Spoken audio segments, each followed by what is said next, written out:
I never thought the people I loved most would betray me on the most important day of my life. My family was wealthy, respected, and powerful in our city. But on my wedding day, they chose money and pride over me. And what happened next destroyed everything I thought I knew about them. If this story touches your heart, please like, comment, and subscribe to see how I finally took back my power. Let's begin. The morning I sent the wedding invitations, I felt nervous excitement coursing through my veins. My name is Marcus, and I'm 28 years old. I grew up in the Harrington family, one of the most prominent families in Boston. My father, Richard Harrington, is a real estate mogul. My mother, Catherine, comes from old money. My older brother, David, runs the family's investment firm. And then there's my sister, Victoria, who works in corporate law. Everything looks perfect from the outside. But I've never quite fit into that world. While my family wore designer suits and talked about stock portfolios, I was the dreamer. I became a high school teacher. I taught history and English to kids in neighborhoods my family would never drive through. My parents never said it directly, but I could see the disappointment in their eyes every time I mentioned my job. "You're throwing away your potential, Marcus," my father would say at dinner, his fork clicking against expensive porcelain. "You could be making 6 figures by now. Instead, you're, what? Inspiring troubled teenagers." But I loved my job. I loved seeing kids' faces light up when they finally understood something. I loved knowing I was making a difference. Then I met Sarah at a teachers' conference in Philadelphia. She was different from anyone I'd ever known. She wasn't impressed by my last name. She wasn't interested in how much money I made or didn't make. She saw me, the real Marcus, not the Harrington heir everyone expected me to be. We dated for 3 years before I proposed. When I told my family we were getting married, the reaction was cold. My mother smiled that tight, political smile she used during charity galas. My father asked about Sarah's family background, as if her worth depended on her bloodline. David barely looked up from his phone. Only Victoria seemed genuinely happy for me, though I noticed even she seemed hesitant. "Are you sure?" she asked me privately one day. "I mean, she's lovely, but she's so different from us." Different. That word haunted me. But Sarah and I didn't care. We planned a beautiful wedding in a small venue downtown, nothing like the extravagant affairs my family was used to. We wanted it intimate, meaningful, authentic. We invited 150 people.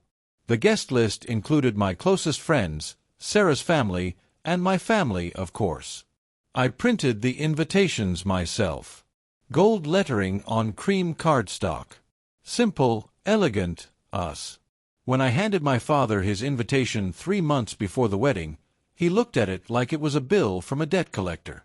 "Downtown," he said, his voice dripping with disdain. "Darling, the Harringtons don't celebrate downtown. We have connections at the Plaza, the Fairmont." "I don't want that, Dad," I interrupted.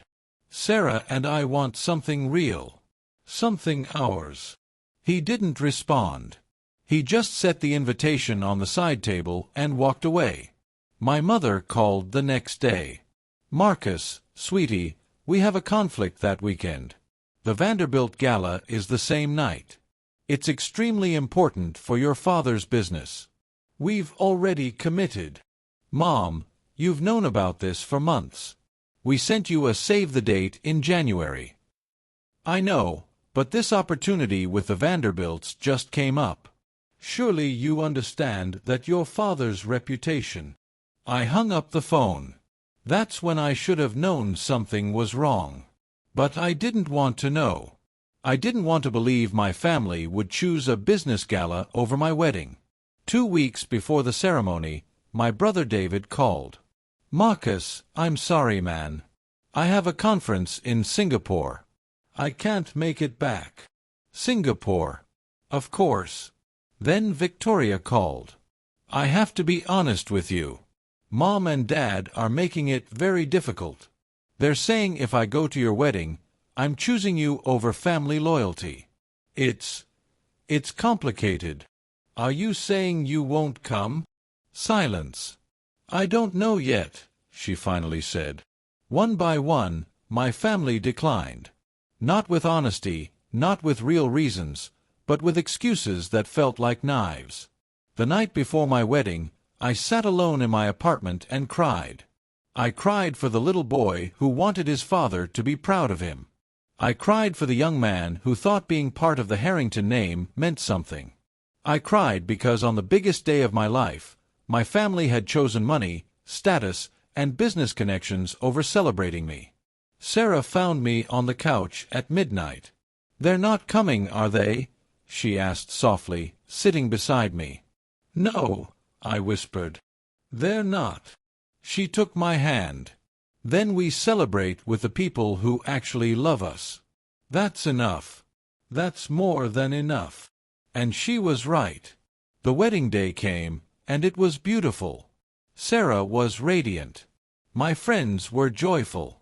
Our families, the ones who actually showed up for us, filled the venue with genuine love and support. It was perfect. It was ours. But there was a void. An empty section of seats. Questions from relatives. "Where's your family? Why aren't the Harringtons here? Is everything okay?" I smiled and changed the subject. That night, as Sarah and I danced together, I made a decision. I was done trying to earn my family's approval. I was done shrinking myself to fit into their world.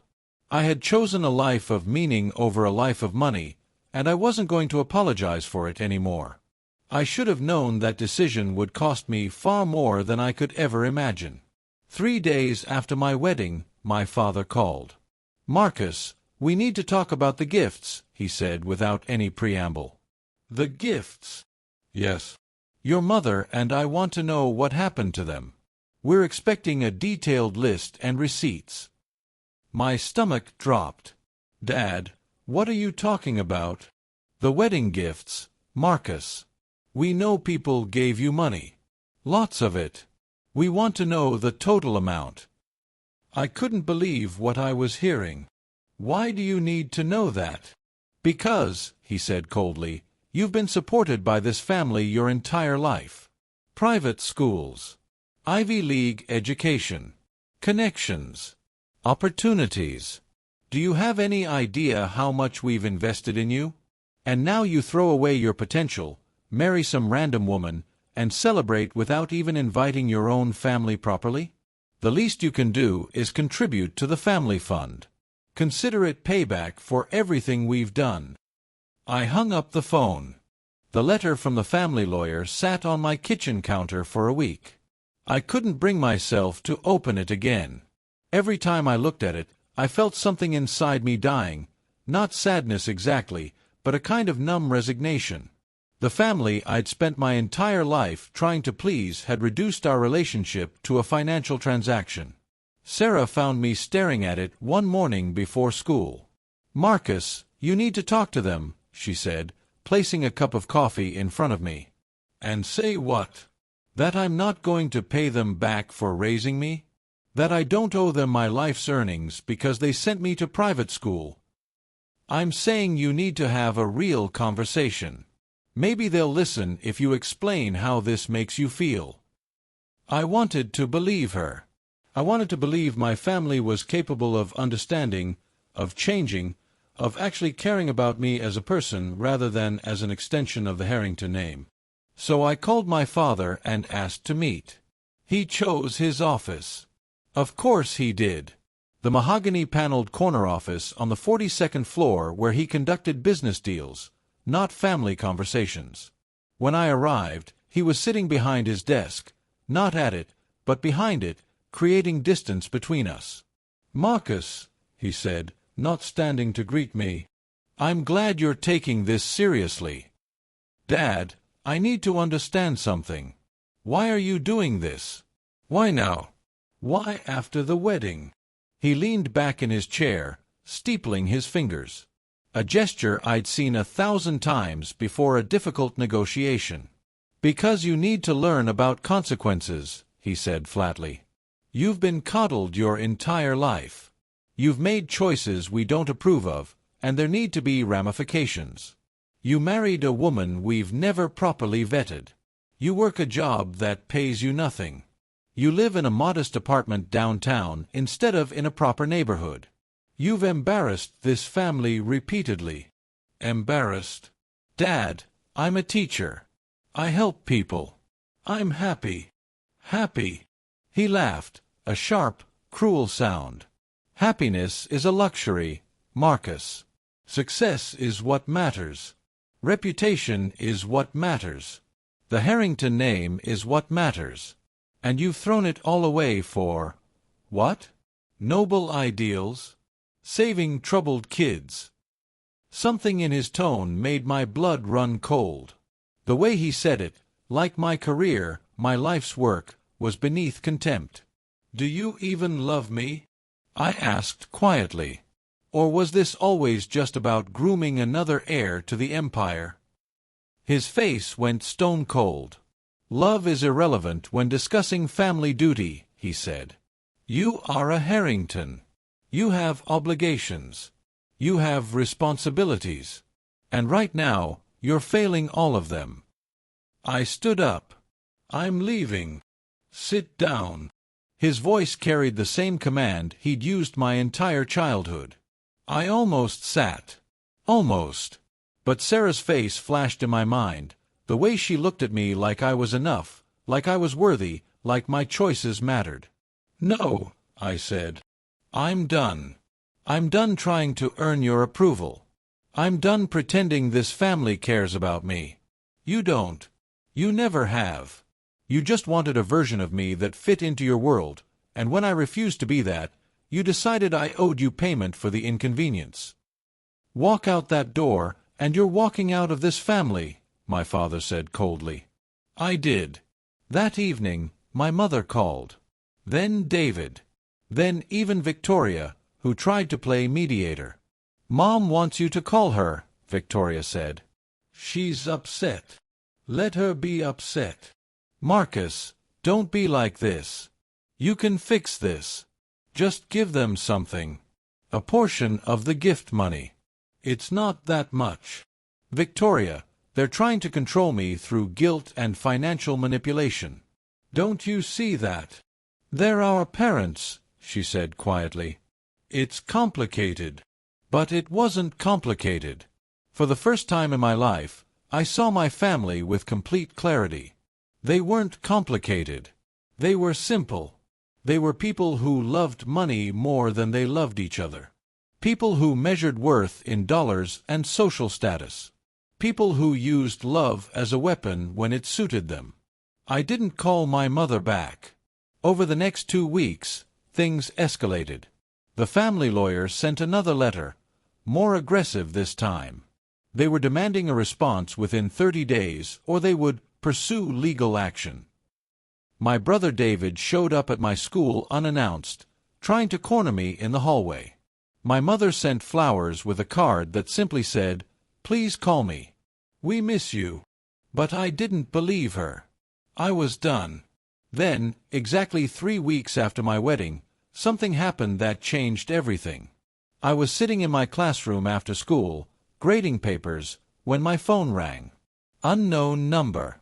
I almost didn't answer, but something made me pick up. "Is this Marcus Harrington?" a woman's voice asked. "Yes." "This is Detective Sarah Chen from the Boston Police Department. I'm calling because we're investigating a fraud case, and your family's name came up. Would you be willing to meet with me?" My blood went cold. What kind of fraud case? "I'd prefer to discuss it in person, Mr. Harrington. Can you meet me tomorrow at the precinct?" I hung up the phone feeling like the floor had shifted beneath my feet. That night, I told Sarah about the call. She looked as confused as I felt. "What could the police possibly want with your family?" she asked. "I have no idea. But deep down, I wondered. My father had always operated in gray areas. Real estate deals that seemed slightly off. Business moves that felt ethically questionable. I'd never asked too many questions because I didn't want to know the answers. Now I was going to find out. The next morning, I sat across from Detective Chen in an interrogation room that smelled like stale coffee and desperation. She had kind eyes, but her demeanor was all business. "Mr. Harrington, I'm going to be direct with you," she began. "We've been investigating your father's company for the past 18 months. We have evidence suggesting that Harrington Real Estate has been involved in systematic fraud involving property development deals, investor manipulation, and embezzlement of client funds." I felt the room spin. I don't know anything about that," I said. "I believe you," Detective Chen said. "That's actually why I called you. We need your help. We have documentation, we have witnesses, and we're building a case. But we need someone inside the family to confirm certain details. Someone who might have access to information. Are you willing to work with us?" "Work with you? You mean, go against my family?" "I mean tell the truth," she said simply. "Mr. Harrington, your father has defrauded over 200 investors.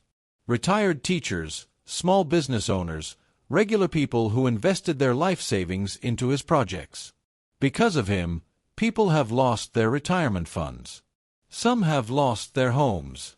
Your family's wealth wasn't built on success, Mr. Harrington. It was built on lies. I thought of my father's office. The expensive furniture, the Rolex watches, the penthouse apartment. All of it paid for with other people's stolen money. What do you need from me?" I asked. Over the next hour, Detective Chen explained. They wanted me to record conversations with my family members. They wanted me to see if any of them would discuss the business in ways that incriminated them. They wanted me to be their inside man. "I understand this is difficult," she said. "But the right thing to do is the right thing to do." I thought about all those people. I thought about my students, kids like the ones who'd lost everything because of my family's greed. I thought about how my father had lectured me about throwing away my potential, about not making a difference, while he was literally destroying people's lives for profit. "I'll do it," I said. Over the next month, I became a weapon against my own family. I called my father and asked to meet about making amends. I recorded our conversation. I asked David about business dealings and took notes. I went to family dinners and paid attention to every detail. Detective Chen gave me a small recording device hidden in my watch, and I wore it everywhere. And what I discovered was worse than I could have imagined. It wasn't just my father. My entire family was complicit. David had helped engineer the schemes. My mother knew and said nothing. Even Victoria, my sweet sister who I thought was innocent, had helped launder money through fake charitable donations. They all knew. And they'd all chosen money over integrity. One evening, at a family dinner I'd been asked to attend, my mother kept staring at me. We were sitting in the dining room of their penthouse, eating salmon that cost more than a week of my salary. "Marcus, we miss you," she said, her voice trembling slightly. "We've handled this all wrong. Your father wants to apologize." My father, sitting at the head of the table, cleared his throat. "I may have been harsh," he said, "not an apology, but an admission of tone. But you must understand, family is everything. And you went against family. We had to teach you a lesson." "A lesson?" I looked at him. "You were teaching me a lesson by demanding payment for raising me?" "It was a test of loyalty," he said coldly. "And you failed. But we're willing to move past it. If you agree to stop this rebellion, if you come back into the fold, we can rebuild. We can help you, Marcus. We can set you up in the business. Real money. Real power." I looked around the table at my family. Their faces were expectant, like they genuinely believed they could buy me back. That's when I knew I had to end this. "I have something to tell you," I said quietly. My mother's hand froze on her fork. "For the past month, I've been working with the Boston Police Department. They're investigating the company for fraud. They have evidence that you, all of you, have been systematically stealing from investors. I've been recording our conversations. Everything you've said to me about the business, about the schemes, about your knowledge of the fraud, it's all been recorded." The silence was absolute. Then my father's face turned purple. "You little traitor," he roared, standing up from the table. "Do you understand what you've done? Do you understand the consequences?" "Yes," I said calmly. "I understand completely." "You've destroyed this family," my mother screamed, her face contorting with rage and panic. "How could you? After everything we've done for you, after everything we've given you." "You gave me nothing," I said. "You invested in me expecting a return. Well, here's your return. The truth." David was pale, already on his phone, probably calling their lawyer. Victoria was crying. My father was breathing heavily, looking like he might have a heart attack. "Get out," he said, his voice deadly quiet. "Get out of my house. You are no longer a Harrington. You are nothing. Do you hear me? Nothing." I stood up slowly. "I've never been more something," I said. And I walked out. The investigation would take another 6 months. The arrests came in waves. My father was charged with fraud, money laundering, and conspiracy.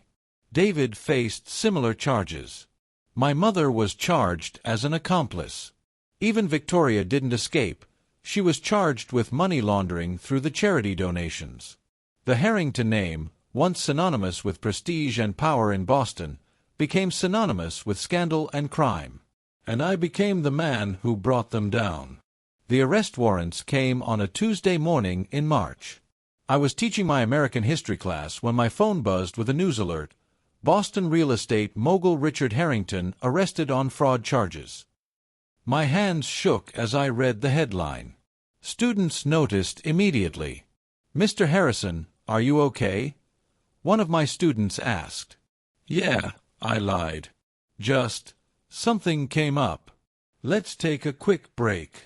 I stepped into the hallway and called Detective Chen. "It's happening," she said simply. "The arrests are proceeding as planned. Your father, David, your mother, they're all being taken into custody this morning. We're executing search warrants on their homes, their offices, everything." I felt numb. Part of me had known this was coming, but knowing and experiencing were two different things. By lunchtime, the story had exploded across every news outlet in Boston. Harrington real estate empire collapses in massive fraud scandal. Photos of my father being led out of his office in handcuffs were everywhere. My mother's mugshot went viral. David's face was plastered across social media. And somehow, everyone knew I was the one who'd turned them in. By that afternoon, I'd received hundreds of messages. Some from distant relatives expressing their disappointment. Some from family friends saying I'd betrayed the family honor. Some from people whose lives my family had destroyed, thanking me. The weight of it all was crushing. Sarah picked me up from school early. She found me sitting in my empty classroom, staring at the wall. "We need to talk," she said gently. "Your mother's been trying to reach you. So has your sister. And there's been a lawyer calling. Not the family lawyer. Someone different. I don't want to talk to any of them. I know. But I think you need to hear what they have to say." Against my better judgment, I called the lawyer, a woman named Patricia Brenner who specialized in white-collar crime defense. "Mr. Harrington, I'm representing your mother," she said when I reached her. "She wanted me to tell you that she's willing to cooperate with the prosecution in exchange for reduced sentencing. She's prepared to testify that your father orchestrated everything and that she was largely a victim of his manipulation." I laughed. A bitter, hollow sound. She's going to throw my father under the bus to save herself? Your mother is trying to survive, Mr. Harrington.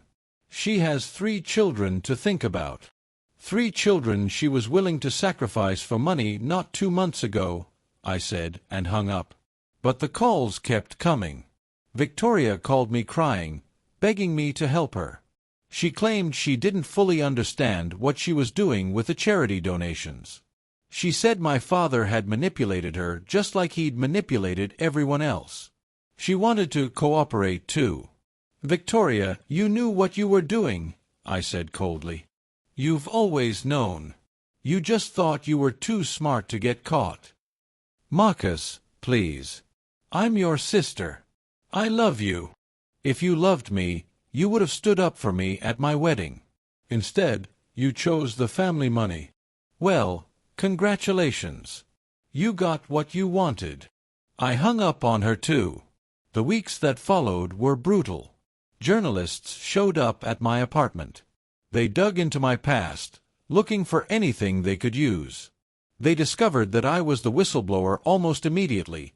There weren't many people with access to the inside information I'd provided. News vans parked outside my school. Students started recognizing me from the news. Is it true your family stole millions? One kid asked me in the hallway. Is it true your dad's going to prison?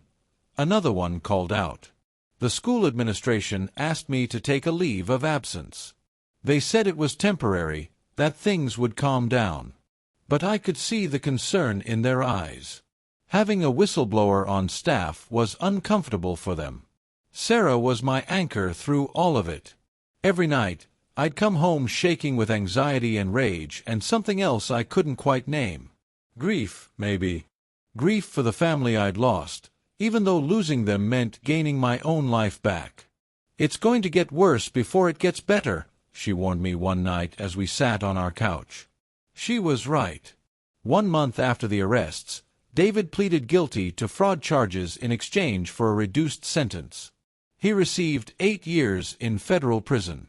My mother followed suit 2 weeks later, guilty to conspiracy and money laundering. She got 5 years.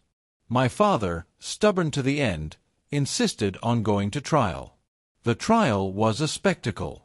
The prosecution called witness after witness, investors who'd lost everything, auditors who'd found the discrepancies, former employees who testified about the fraudulent schemes.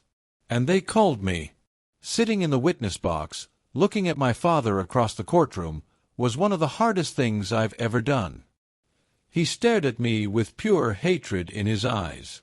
My mother, sitting behind him, looked away. Victoria, who'd also been charged and was waiting trial, wept quietly. The prosecutor asked me to describe the conversations I'd recorded. In these recorded conversations, did your father ever acknowledge the fraudulent nature of the business dealings? Yes, I said. He said that a little creative accounting was necessary in real estate. He said that the investors were naive and deserved to lose their money for being stupid enough to trust him. The courtroom was silent. And how did that make you feel, hearing your father say that? The prosecutor asked. I looked directly at my father. Like I didn't know him at all, I said. Like I'd spent my whole life trying to earn the approval of a man who was fundamentally hollow. Like everything I thought was real about my family was a lie. The cross-examination was vicious.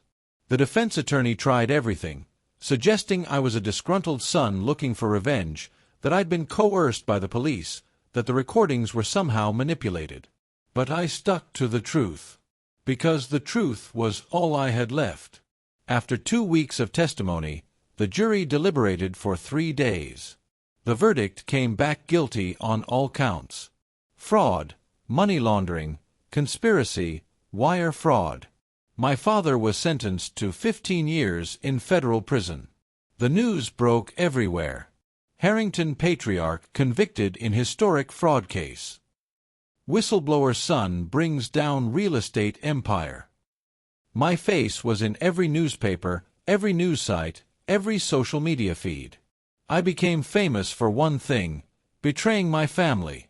What no one understood was that my family had betrayed me first. Years before the fraud, they'd betrayed everything I stood for.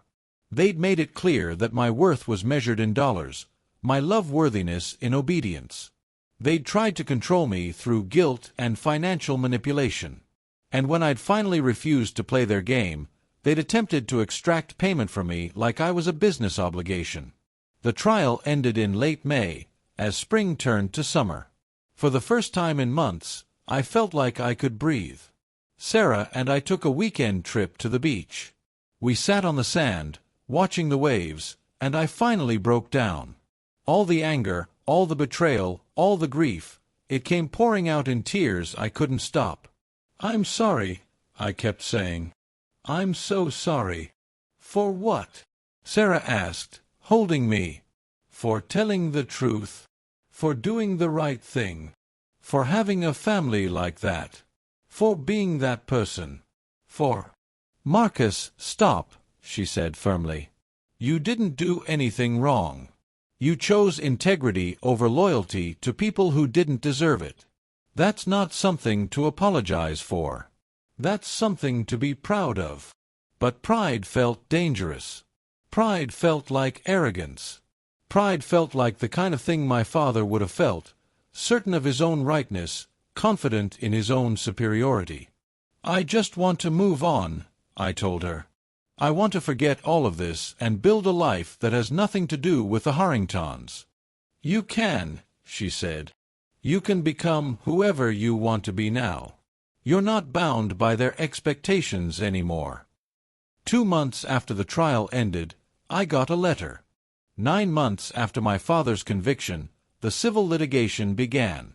Hundreds of investors filed lawsuits against the Harrington Company, seeking restitution for their losses. The class action suit was massive, over $400 million in damages being sought. The assets were frozen, the company was in receivership, and everything we'd ever built was being dismantled piece by piece. I didn't follow the legal proceedings closely. I was too busy trying to build my new life, trying not to look back. But then one afternoon, I got a call from Detective Chen. "Marcus, I thought you should know. There's something in the evidence we uncovered that you don't know about yet. It's personal." We met at a coffee shop downtown, far from the courthouse where so much of this had unfolded. "Your father kept detailed records," Detective Chen explained, sliding a manila folder across the table. "Not just of the fraud, but of everything, including detailed financial planning about you." I opened the folder reluctantly. Inside were documents dating back to my childhood. Account statements, investment portfolios, legal documents, all with my name on them. "What is this?" I asked. "Your father," Detective Chen said carefully, "opened accounts in your name when you were born. Over the years, he deposited approximately $2.3 million into these accounts. Funds derived from the fraudulent schemes." I felt the room tilt. "Why? Why would he do that?" "Read this," she said, pointing to a handwritten note stapled to one of the documents. "In my father's handwriting. Insurance policy. If anything ever goes wrong, Marcus inherits the clean money. He won't question it because he doesn't know it exists. He's the golden boy. Everyone loves him. If I need to hide assets, I hide them in his name. No one will look for them there. It's brilliant, really. He's useful even when he doesn't know it." I felt sick. "He was using me," I said quietly, "as a money laundering tool. As insurance." "Yes," Detective Chen confirmed. "The accounts are under your name, but they're all part of the fraudulent scheme. The money came from investor fraud. As such, it's all subject to restitution to the victims." "I don't want it," I said immediately. "Take it all. Give it to the people he stole from." "That's actually why I'm here," Detective Chen said. "The Victims Committee has made a decision. They're going to distribute the money from the accounts in your name to victims. But they wanted to ask you something first. What? They want to know if you'll join the restitution committee. They want you to help distribute the money, to help make sure it goes to the people who need it most. I looked at her for a long moment. Yes, I said. Absolutely yes.